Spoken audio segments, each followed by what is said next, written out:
नमस्कार, मैं अंजुम खान। दिन भर की खबरों में सबसे पहले डालते नजर आज के मुख्य समाचारों पर। हनुमानगढ़ दौरे पर आए मुख्यमंत्री अशोक गहलोत, धान मंडी में किया कार्यकर्ताओं को संबोधित, हाथ से हाथ जोड़ो अभियान को लेकर दी जानकारी। पुराने पर्दे देखकर कलेक्टर को आया गुस्सा, कहा कुछ तो सोच लिया करो। सीएम के सभा स्थल की तैयारियों का लिया जायजा। वेतनमानों में उत्पन्न विसंगतियों का निराकरण करने की मांग, अखिल राजस्थान राज्य कर्मचारी संयुक्त महासंघ ने मुख्यमंत्री को सौंपा मांग पत्र। आयु सीमा में शिथिलता प्रदान करने की मांग, संविदा कार्मिकों ने मुख्यमंत्री से की मुलाकात। चुनावी वर्ष और राजनीतिक सरगर्मियां शुरू। मुख्यमंत्री अशोक गहलोत के हनुमानगढ़ दौरे के बाद राजनीतिक गलियारों में चर्चाओं का दौर शुरू हो गया है। कांग्रेस ने भारत जोड़ो अभियान के बाद अब हाथ से हाथ जोड़ो अभियान की शुरुआत कांग्रेस करने जा रही है। इसी के तहत मुख्यमंत्री अशोक गहलोत कार्यकर्ताओं से मुखातिब हुए। इस दौरान उन्होंने अभियान को लेकर आवश्यक चर्चाएं की। मुख्यमंत्री ने जंक्शन धान मंडी में आयोजित कार्यक्रम में संबोधित किया। इस दौरान राजस्थान कांग्रेस प्रभारी सुखविंदर सिंह रंधावा, प्रदेश कांग्रेस कमेटी अध्यक्ष गोविंद सिंह डोटासरा, जिला प्रभारी मंत्री गोविंद राम मेघवाल उनके साथ थे। वहीं नोहर विधायक अमीचा चांद, हनुमानगढ़ विधायक विनोद कुमार, सभापति गणेश बंसल आदि मंचासीन रहे। विधायक ने भी इस दौरान हनुमानगढ़ से जुड़ी विभिन्न समस्याओं से मुख्यमंत्री को अवगत करवाया। आप खुद सुनिए मुख्यमंत्री अशोक गहलोत का संबोधन। एक बार नहीं, दो बार नहीं, 3 बार मुख्यमंत्री बन सका। इस बात का ऐसा मुझे बगैर इम्तिहान मिले हुए मैं नहीं समझता कि इस कार्यकर्ताओं को इतना सम्मान मिल सकता है। मुझे इंदिरा गांधी जी के वक्त से ही मंत्री बनने का सौभाग्य मिल गया, राजीव गांधी के वक्त मिल गया, नरसिम्हा जी के वक्त मिल गया और सोनिया गांधी ने मुझे 3 बार प्रदेश कांग्रेस के मैं अध्यक्ष रहा पहले और बाद में मैं 3 बार मुख्यमंत्री बना। तो कहने का मतलब है कि मुझे संगठन में काम करने का बहुत अवसर मिले हैं, सत्ता में रहने का अवसर मिला और मुझे हमेशा जनता विश्वास रहा। और जब अभी दुर्दशा नहीं कह रहे थे चुनाव कैसे अपने हार जाते हैं इतने काम करने के बावजूद, ये क्वेश्चन मार्क बहुत बड़ा है। अब कई कारण होते हैं उसके, उनमें मैं नहीं जाना चाहूंगा। अभी नरेंद्र मोदी जी ने जो माहौल बना दिया धर्म के नाम पर, उस वक्त में भी काम की कमी नहीं रखी थी, पर पूरे राज्यों में जहाँ चुनाव होते चारों जगह पर, मध्य प्रदेश, राजस्थान, छत्तीसगढ़ और दिल्ली के अंदर, शीला दीक्षित जी जो मुख्यमंत्री थी उस मुख्यमंत्री रहते हुए आ गए थे चुनाव। तो कई बार ऐसी हवा चल जाती है और मुझे विश्वास है कि काम करने में हमने कोई कमी नहीं रखी। जब कभी मौका मिला बिना भेदभाव के, बिना पिछली गवर्नमेंट के कामों को रोके हुए हमने काम करके दिखाया। मैंने अभी गंगानगर में कहा हमारा रिफाइनरी का काम तो बड़ा, पिछली सरकार ने रोक दिया उसको 5 साल से। वो 40,000 करोड़ का जो कीमत थी वो 70,000 करोड़ की बन गई। तो बताइए कितना बड़ा नुकसान होता है सरकार बदलने से भी और काम रुकने से भी। और मैं कभी नहीं रुकता हूँ काम। जो वसुंधरा जी मुख्यमंत्री थी, काम चालू किए, अधूरे रह गए, सरकार चली गई उनकी, हम उन काम को पूरा करते हैं। उदाहरण है ERCP की बहुत बड़ी योजना है, वो भी 40,000 करोड़ की योजना है पूरे राजस्थान के लिए पीने के पानी की सिंचाई की। हम लगातार प्रयास करें भारत सरकार से वो राष्ट्रीय परियोजना घोषित करे उसको। तो जब तो नहीं करे मैं काम नहीं रोकना। मैंने 9,500 करोड़ रुपए प्रोविजन कर दिए, काम चालू है उसका। ये होती है सकारात्मक सोच होती है, नेगेटिव सोच नहीं होती है। काम क्यों रुके? पब्लिक का काम है, पब्लिक का भला होना चाहिए। इसीलिए इस लोकतंत्र में आप लोग आशीर्वाद देते हो। माई बाप कौन है? और वैसे ही ठीक है कि माई बाप तो कार्यकर्ता है, आप है, आम जनता होती है। वो चाहती है तो जाके कुर्सी बैठता कोई सरपंच हो या वार्ड पंच हो या कोई MLA, MP, मंत्री, मुख्यमंत्री, प्रधानमंत्री कौन बनता है? जनता का आशीर्वाद होता है। और हमें गर्व कहते हुए कांग्रेस की जो नीति है, जो कार्यक्रम, जो सिद्धांत महात्मा गांधी के जमाने में बने, पंडित जवाहरलाल नेहरू, सरदार पटेल, मौलाना आजाद, अम्बेडकर साहब ने बनाया संविधान। आप सोच लीजिए 75 साल हो गए हैं, अमृत महोत्सव चल रहा है, और पिछले साल में यहाँ पर पाकिस्तान की तरह कभी भी बंदूकों में राज नहीं आया, सैनिकों का शासन नहीं हुआ, राष्ट्रपति की हत्या नहीं हुई। देश के अंदर चुनाव में हमेशा इंदिरा चुनाव हार गई, सत्ता सौंपी मुरारी भाई देसाई। कितनी बार सरकारें बदली है और सरकार बदल गई, वाजपेयी हार गए, सत्ता सौंपी डॉक्टर मनमोहन सिंह जी को, क्योंकि सोनिया गांधी जी ने इनकार कर दिया था, नहीं मैं नहीं डॉक्टर साहब बनेंगे। डॉक्टर साहब की पर्सनैलिटी व्यक्तित्व डॉक्टर मनमोहन सिंह का हिंदुस्तान में नहीं पूरी दुनिया गवाह मानती है उनका किस प्रकार के अर्थशास्त्री हो, किस प्रकार अर्थव्यवस्था को मजबूत करना जानते हैं। इसीलिए दुनिया भर में जब मंदी का दौर था, आपने महसूस किया हुआ हिंदुस्तान के अंदर उनकी नीतियों का परिणाम था कि हमें आज भी स्थिति भुगतनी पड़ती है, महंगाई को लेकर के, बेरोजगारी को लेकर के, जिसके लिए राहुल गांधी निधन पड़े हैं कारवा लेकर के भारत छोड़ो यात्रा के नाम से।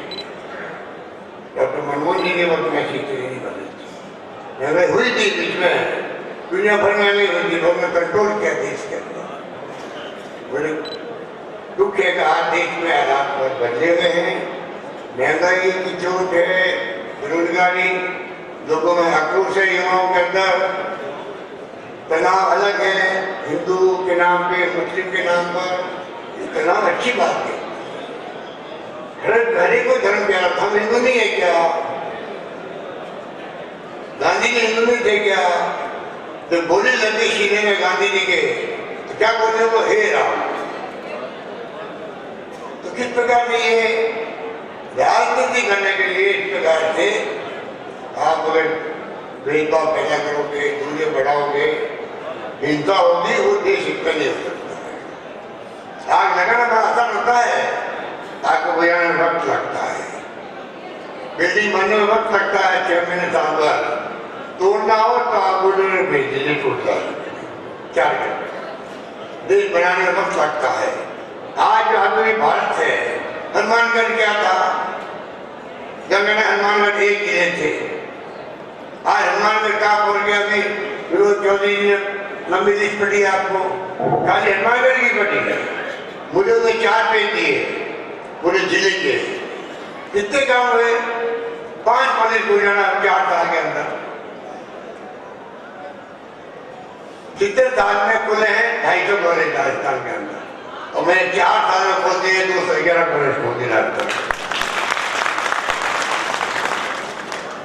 94 गर्ल्स कॉलेज, गर्ल्स लड़कियों कॉलेज, और लड़कियों की शिक्षा बढ़नी चाहिए। तो मैंने क्या रखा, जहाँ 500 लड़के पढ़ेगी, स्कूल होगी, उसको कॉलेज बना दिया जाएगा, ये मेरी कोशिश है। इस प्रकार से हमने क्रांतिकारी कदम उठाए, क्रांतिकारी कदम उठाए, जिसको मैं क्या बताऊं, आप जानते हैं। और मेरे बोर्ड में अध्यक्ष जी ने और साहब ने, सबने, अमित चाचा ने, सबने अपनी बात के विरोध में कोई घाटा नहीं रखा। मैंने क्या रखा है मेरे साहबान को, तुम मांग के थक जाओगे और मैं दिलता देना नहीं थकूंगा, ये मैं कहता हूं।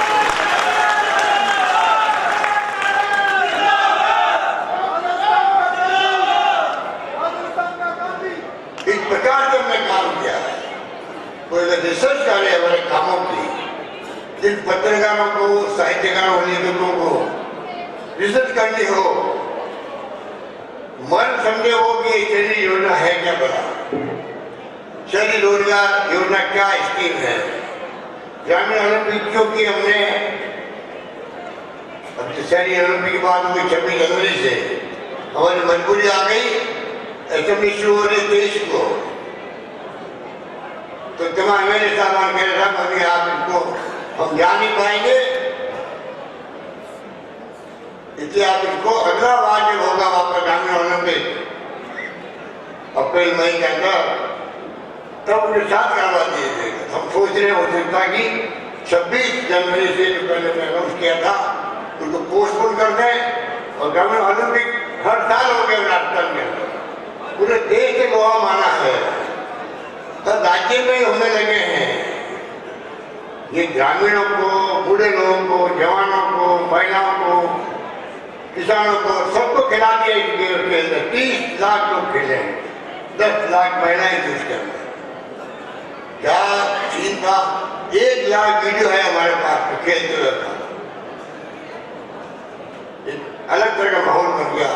इसी में मिलने के खिलाड़ी जो हमारे प्रदेश के नाम रोशन करेंगे ओलंपिक के अंदर, कॉमनवेल्थ के अंदर, एशिया के अंदर और अंतर्राष्ट्रीय राज्य स्तर के मैचों के ऊपर हमने उनको खिलाड़ियों को पसंद दिया। आउट ऑफ टर्न नौकरी दे रहे, हम इसके तक भी दे रहे, रिजर्वेशन नौकरियों के अंदर है। इनाम लाखों में थे, अब 3 करोड़, 2 करोड़, 1 करोड़ रुपये इनाम रख दिया। कहने का मतलब है हर फील्ड के अंदर आपकी सरकार जम के काम कर रही है और आप देख रहे हैं कि किस प्रकार ओपी लागू की कर्मचारियों के लिए उसका बहुत बड़ा असर है। और ये तमाम जो काम हो रहे हैं इसका असर भी है। कोरोना में जो हमने मैनेजमेंट किया पूरे देश में नहीं, WHO वर्ल्ड हेल्थ ऑर्गेनाइजेशन बिना मॉडल की उससे तारीफ करी हमारी। आप सोच सकते हो दुनिया में नाम जाकर राजस्थान का इतना शानदार मैनेजमेंट हमने कोरोना में जिंदगी बचाने का किया। कितने लोग मर गए बेचारे, ऑक्सीजन की कमी नहीं आने दी। 4 प्लेन भेजे दवाई लाने के लिए, 1 दिन दिल्ली क्यों दवाई दो। मैं कहना चाहूँगा सरकार ने कोई कमी छोड़ी नहीं। हर क्षेत्र में, पानी में, बिजली में, शिक्षा में, स्वास्थ्य सेवाओं में, सड़कों में इतने काम हुए हैं। आपको जानकर प्रसन्नता होगी, शायद आपको मालूम पड़ा होगा मीडिया से। आज राजस्थान जो विकास की दर है देश में, नंबर 1 पे आंध्र प्रदेश है 11.4% और नंबर 2 पे राजस्थान है 11.04%। पूरे देश के अंदर राजस्थान 11.04% GDP में आ गया। ऐसे नहीं आ गया है, हर क्षेत्र में हमने काम किया है। उसके कारण जब आज यहाँ 2 नंबर पाए देश के अंदर विकास दर के अंदर। मैं कहना चाहूँगा आपको वादे हमने निभाए हैं। 80 बंगाला वादे जो मेरे घोषणा पत्र थे वो पूरे हो गए हैं। बजट जो हमने पेश किए हैं वो भी आप देख लीजिए कि जो हमने स्वीकृति नहीं करी नीति। अभी आपने पूर्व में मेरे वक्ता ने बताया, आप कॉलेज खोलने की बात हो, सड़कें बनाने की बात हो, उप तहसील एडीओ ऑफिस, नगर पालिका बनाने की बात हो, जो मांगा मैंने दिया कर दिया नहीं है। अधिकांश कामों की स्वीकृति निकल गई, काम शुरू हो गए, सड़कें बनने लगी, बिल्डिंग बनने लग गई। कौशल कहीं में टाइम भी लगता है। तो कहने मुझे चहुमुखी विकास जो राजस्थान का हुआ है उसकी चर्चा पूरे देश के अंदर है। और मैं चाहूँगा कि हमने किसानों को अलग से बजट पेश किया, 22 लाख किसानों को कर्जा माफ किया, अलग बजट पेश करने का मायने होते हैं। 12 मिशन बनाए हम लोगों ने, मिशन मोड पे किसानों के लिए स्कीमें बन रही है राजस्थान के अंदर। और हमने 8 लाख किसानों का बिजली का बिल 0 आ रहा है। हमने 1000 रुपये प्रति माह को दे सकते हैं। लघु किसान है, सीमांत किसान है, उन लोग सबके लिए बिजली की दरें कम करनी, पूरी पब्लिक के लिए 50 यूनिट फ्री कर दी, 150 तक 300 तक की कम कर दी। आज 38 लाख उपभोक्ताओं का बिल 0 है, 1 नया पैसा नहीं देना पड़ता बिजली को। इस प्रकार से हमने कसर नहीं छोड़ी है। इस प्रकार से आज महंगाई की दौड़ है। 1-2 टाइम नहीं लगेगा तो सबका मैं नाम लूंगा तो सभी हमारे भाई हैं। और अति सम्मानित जो हमारे सामने बैठे हैं मेरे बुजुर्गों, साथियों, माताओं और बहनों, मुख्यमंत्री जी ने जो प्यार और दुलार हमारे मानव को दिया है, मैं कल्पना ही नहीं कर सकता, क्योंकि सपने में हमने नहीं सोचना चाहता। मैं 2 मिनट टाइम तो लूंगा, लेकिन मैं बताना चाहता हूँ कि मार्केट के अंदर इन्होंने जो काम किए हैं वो है, एक तो सबसे पहले आपके राजकीय महाविद्यालय जिसके अंदर आज 5000 रेगुलर बच्चे पढ़ रहे हैं और 2000 प्राइवेट जो है वो एग्जाम दे रहे हैं। कन्या महाविद्यालय जिसकी बिल्डिंग बनकर के तैयार हो रही है 6 करोड़ रुपए के अंदर। पॉलिटेक्निक कॉलेज डाइट इनके मेहरबानी से शुरू हुई है, जहाँ टीचरों को ट्रेनिंग दी जाएगी। महात्मा गांधी अंग्रेजी माध्यमिक विद्यालय सभी माध्यमिक विद्यालयों को उच्च माध्यमिक विद्यालय में कन्वर्ट करना। Agriculture college, agro food park, town hall जिसमें 35 करोड़ रुपए लगेगा, जो जैसे के अंदर की तर्ज के ऊपर इसको बनाएंगे। हनुमानगढ़ टाउन को कृषि उपज मंडी, पहले जंक्शन में थी, टाउन में एक और कृषि उपज मंडी बना दी। Medical college, nursing college, medical college के पास 300 बेड का हॉस्पिटल 107 करोड़ रुपए का। रिले के अंदर धोड़ीपाल पक्का साड़ा में CHC टाउन राजकीय हॉस्पिटल में 100 बेड और बनेंगे। 400 kV का ग्रिड स्टेशन मार्केट में, जिसमें 350 करोड़ रुपए लगेंगे। डिप्टी डायरेक्टर कार्यालय को ज्वाइंट कार्यालय में कन्वर्ट करना। राजीव गांधी ग्रामीण ओलंपिक, शहरी ओलंपिक करवाए जा रहे हैं। 19वां शहरों में इंदिरा गांधी शहरी रोजगार योजना लागू करना, ये ऐतिहासिक है। ये मुख्यमंत्री जी के दूर से जो हुई है। किसानों को 1000 रुपए प्रति महीना ट्यूबवेल बिल में छूट, बिजली बिल में छूट 50% तक की फ्री, उससे ऊपर रेट कम कर दिए हैं। खाद्य सुरक्षा में मुफ्त पानी योजना, मुख्यमंत्री चिरंजीवी स्वास्थ्य बीमा योजना, जो एक ऐतिहासिक स्कीम है। किसी भी आदमी के पास इतने पैसे नहीं है कि वो अपना इलाज करा सके। मुख्यमंत्री जी की सोच थी कि कोई भी व्यक्ति पैसे के अभाव के अंदर नहीं मरे, उसको इलाज उसका अच्छा होना चाहिए। और इन्होंने एक इसमें और व्यवस्था कर दी, अगर किसी के 10 लाख रुपए खर्च नहीं हुए, 6 लाख खर्च हुए, तो वो 4 लाख रुपए लैप्स नहीं होंगे, वो अगले साल में जुड़ जाएंगे और इसमें 5 लाख का बीमा भी कवर किया जाएगा। मुख्यमंत्री चिरंजीवी स्वास्थ्य योजना और ओल्ड पेंशन स्कीम, मैं कहता हूँ कि बुजुर्गों के लिए ये वरदान है। आज का जमाना ऐसा है कि रिटायर होने के बाद आदमी की जो को खुश नहीं रहती जब तक पैसा नहीं आता। इन्होंने बुजुर्गों को सुरक्षा दी है।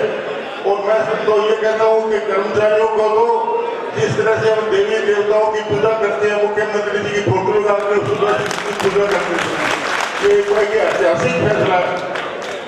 और 8 रुपए में गुणवत्तापूर्ण भरपेट योजना, इंदिरा रसोई योजना, 8 रुपए के अंदर खाना मिलना, जिसमें सब्जी भी है, दाल भी है, चटनी है और सलाद है और फुलके भी ऐसे, जो अपने घरों में तो खाना कभी टाइम से मिलता ही नहीं है। दोनों टाइम खाना मिलना ये अपने आप में बहुत बड़ी बात है। अब इतने में सतीपुरा अबोर मार्ग पर ओवर ब्रिज, जिसमें 80 लाख रुपए का, श्री गंगानगर रोड पर अंडरपास 28 लाख रुपए का, हनुमानगढ़ में पशु चिकित्सालय में पॉली क्लिनिक, धान की फिर से खरीद शुरू करना, ये अपने आप में बहुत बड़ी बात है। और ये काफी सालों से मांग थी कि चावल की खाद खरीद की जाए, ये मुख्यमंत्री जी की मेहरबानी से हुआ है। दूध पर 5 रुपए अतिरिक्त सब्सिडी, दूध जो बेचते हैं किसान है उनको उसमें फायदा होगा।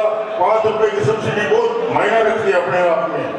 गौशाला अनुदान बढ़ाया है। शहरी सड़कों, पार्कों, ड्रेनेज सिस्टम पर 250 करोड़ रुपए खर्च किए हैं। जिला मुख्यालय पर 5 करोड़ 50 लाख की लागत से फैमिली कोर्ट परिसर बनवाया गया है और करोड़ों रुपए की सड़कें, अरबों रुपए यहाँ इन्होंने खर्च कर दिए हैं। जो व्यक्ति काम करेगा वो कम से कम शाबाशी तो पाता है और उनको हम किस रूप में शाबाशी दे सकते हैं। जिन्होंने इतना काम किया उनको हम शाबाशी वोट दे करके दे सकते हैं। उनका एहसान हम वोट देकर ही बांट सकते हैं। तो काम बाकी रहेगा तो मैं करवाऊंगा। और हमेशा ये कहते रहे सानू आख्या हमेशा इन्होंने तुम जरा काम आखोगे करावांगे। तो मुख्यमंत्री जी इन्ना काम तुम कराता जे असी कोई कल्पना नहीं कर सकते। असी थोड़े बहुत आभारी हाँ। साढ़े को कोई शब्द नहीं असी जो अभिवादन कर सकिए। ਹੁਣ एक साड़ी छोटी जी सारिया की मांग हैगी, एक अपने जो साधुर शहर है इधर बहादुर नूर में CID उखा बनाने वास्ते 30 रुपये दिए है। तो मारो तो जी करने लगे कि की खा मारा बाकी ये मारे तो 100 करोड़ रुपया दे जो बने बने हो जाएंगे।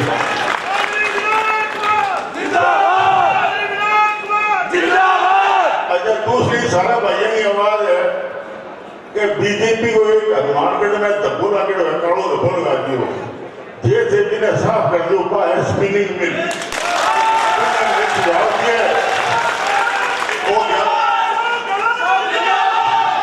ज्ञापन भी देवा और इनमें मेरा 3-4 सुझाव है। ई मिल में अगर स्पिन फेट तोड़ के अगर इकाई एक बन जाएगी पीपी बोर्ड पर चाहे ठेको लेंगे इन्हें हटा का व्यापारी लेने चाह रहे आज में 40 करोड़ रुपए की तो नई मशीन आ गई है। कलेक्टर रुक्मणी रियार तैयारियों का जायजा लेने जब जंक्शन धानमंडी स्थित सभा स्थल पर पहुंची तो वहां पुराने पर्दों और पर्दों पर रंगों को लेकर गुस्सा हो गईं। उन्होंने पीडब्ल्यूडी के अधीक्षण अभियंता विष्णु गुप्ता, नगर परिषद के एक्सएन सुभाष बंसल और एसडीएम अवि गर्ग पर गुस्सा करते हुए बोली कि ये क्या है, कम से कम इनको तो देख लो। जब सीएम साहब इस रास्ते से आएंगे तो उनको क्या नजर आएगा, इतना कॉमन सेंस तो होना ही चाहिए। वहीं जिला कलेक्टर गुस्सा करते हुए 1 घंटे में सभी व्यवस्थाएं सुधारने और पुराने पर्दे बदलने की हिदायत देते हुए सभा स्थल से नाराज होकर वापस लौट गए। जिला कलेक्टर रुक्मणी रियार ने अधिकारियों को डांट पिलाते हुए साफ कहा कि लापरवाही बर्दाश्त नहीं होगी, अगर लापरवाही करोगे तो फिर मुझे कुछ मत कहना।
अधिकतम आयु सीमा से बाहर हो चुके कार्मिकों को आयु सीमा में शिथिलता प्रदान करने व Rajasthan contractual hiring to civil post rules 2022 में शामिल करने की मांग को लेकर मुख्य चिकित्सा एवं स्वास्थ्य अधिकारी कार्यालय में एनजीओ के माध्यम से कार्यरत संविदा कार्मिकों ने शुक्रवार को मुख्यमंत्री अशोक गहलोत से मुलाकात कर उन्हें मांगों के संबंध में ज्ञापन सौंपा। समान काम समान वेतन की नीति लागू कर पूर्व के वेतनमानों में उत्पन्न विसंगतियों का निराकरण करने सहित 15 सूत्री मांगों को लेकर अखिल राजस्थान राज्य कर्मचारी संयुक्त महासंघ के बैनर तले कर्मचारियों ने शुक्रवार को मुख्यमंत्री अशोक गहलोत को ज्ञापन सौंपा। ज्ञापन में महासंघ के 15 सूत्री मांग पत्र पर निर्णय न होने की स्थिति में प्रदेश के 8 लाख कर्मचारियों की ओर से 23 जनवरी को जयपुर में आक्रोश महारैली निकालने की चेतावनी दी गई।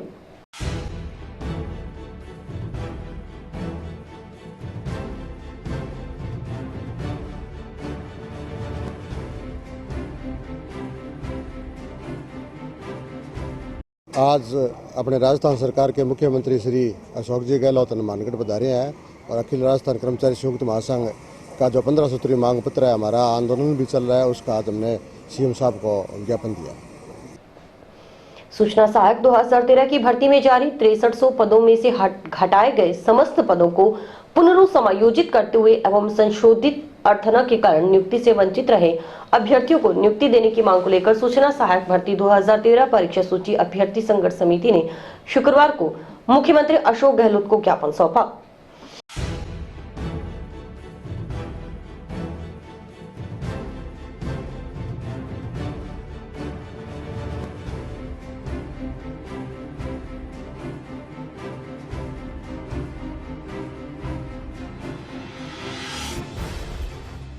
और हमने 2013 में राजस्थान सरकार जो माननीय मुख्यमंत्री अशोक गहलोत जी की सरकार थी, उस समय सूचना सहायक का पेपर दिया था और जब पेपर का रिजल्ट आया तो हमारी लगभग 2000 सीटें कम कर दी गई, जिसमें 2000 सीटों में उन्होंने प्रतीक्षा सूची निकाल दी और हम टंकण परीक्षा में भी क्लियर हैं, पास हैं। लेकिन आज 9 साल से हमें नियुक्ति नहीं दी जा रही है।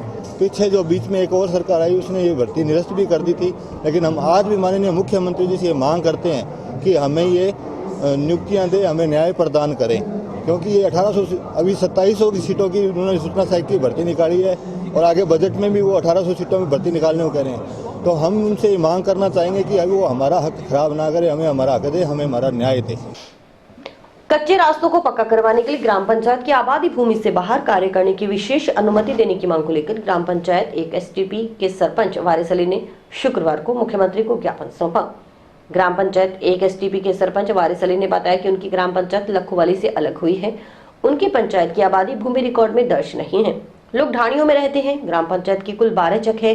प्रत्येक चक में 200 से 300 ढाणियां हैं। इन ढाणियों को जाने के रास्ते कच्चे हैं।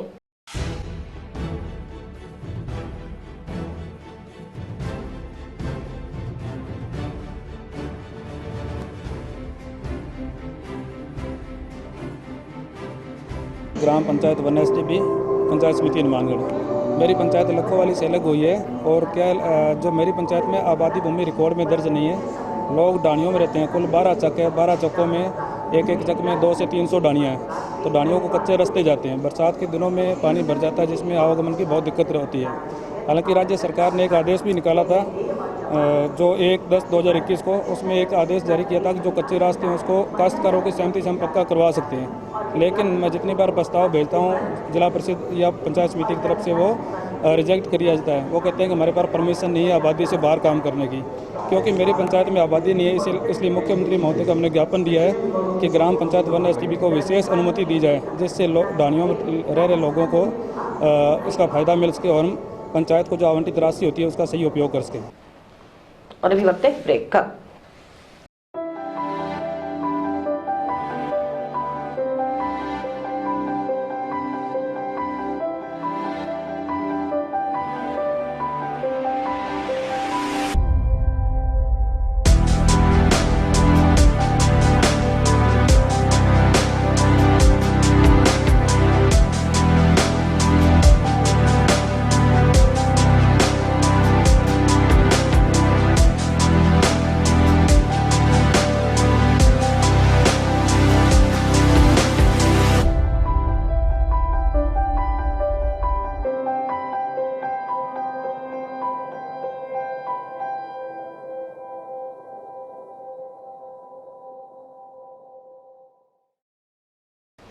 शिथिलता प्रदान कर नियुक्ति दिलाने की मांग को लेकर कृषि पर्यवेक्षक सीधी भर्ती परीक्षा 2021 के नवचयनित अभ्यर्थियों ने शुक्रवार को हनुमानगढ़ दौरे पर आए मुख्यमंत्री अशोक गहलोत को मांग पत्र सौंपा।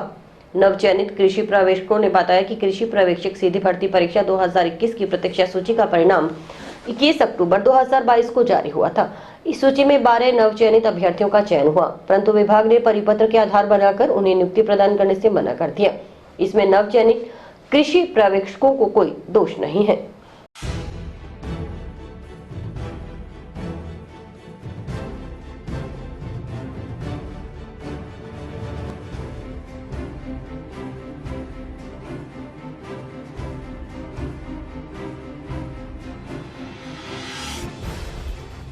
सर, हमारा एग्रीकल्चर सुपरवाइजर में जो वेटिंग लिस्ट निकाली है उसमें हमारी नियुक्ति पे रोक लगा रखी है।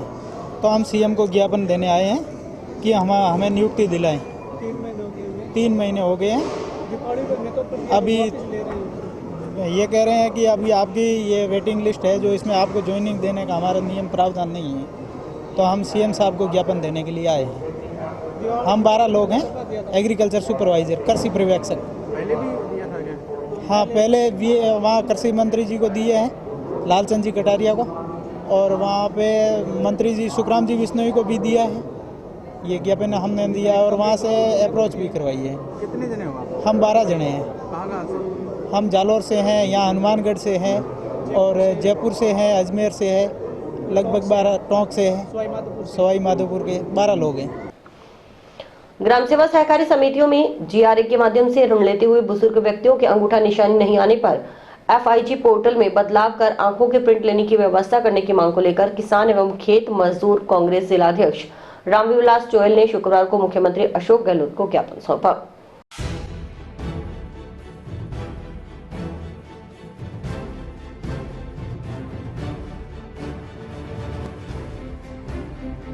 माननीय मुख्यमंत्री महोदय हनुमानगढ़ में कार्यकर्ताओं को संबोधित करने के लिए पहुंच रहे हैं। उनके साथ प्रदेश अध्यक्ष गोविंद सिंह डोटासरा जी और हमारे प्रभारी हरजिंदर सिंह रंधावा जी भी पहुंच रहे हैं। उनको हम ज्ञापन देने के लिए आए हैं। एक तो सहकारी समितियों में हनुमानगढ़ के अंदर बहुत बड़ा घोटाला हो गया, तकरीबन 20 करोड़ का घोटाला, अभी तक कोई जांच नहीं हुई है, कोई कार्रवाई नहीं हुई है। एक हमारे ग्राम पंचायत चोइलावाड़ी में PNB बैंक में घोटाला हुआ था।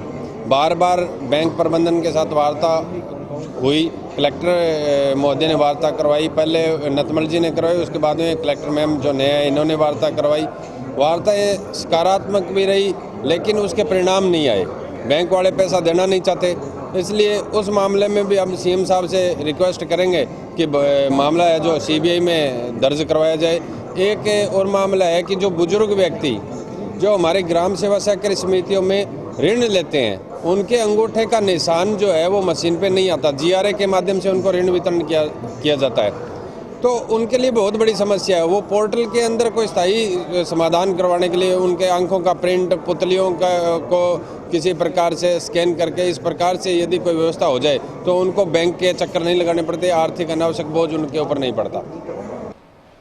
जंक्शन के प्राइम फिजियोथेरेपी एवं ऑर्थो न्यूरो रिहैबिलिटेशन सेंटर का शुभारंभ बाल कल्याण समिति अध्यक्ष जितेंद्र गोयल, मुख बधिर बालक सनी, छात्र नेता रजत सिहाग, डॉक्टर मुकेश सारण और डॉक्टर अमित निर्माण द्वारा संयुक्त रूप से विधिवत पूजा अर्चना कर फीता काटकर किया गया।